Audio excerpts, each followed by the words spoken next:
বন্দি করা এই শয়তানের বাচ্চাকে। কাকে হুজুর? একাকে? আমি আদম এই শয়তান চাষার বাচ্চা কাজলকে। হুজুর আমার ভুল হয়ে গেছে।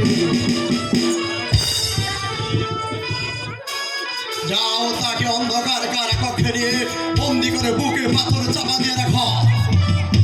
আমি তাই করছি হুজুর। আব্বা হুজুর, আমি কাজলকে নিয়ে যেতে দেবো না আব্বা হুজুর, তুমি ওকে ছেড়ে দেবো আব্বা হুজুর।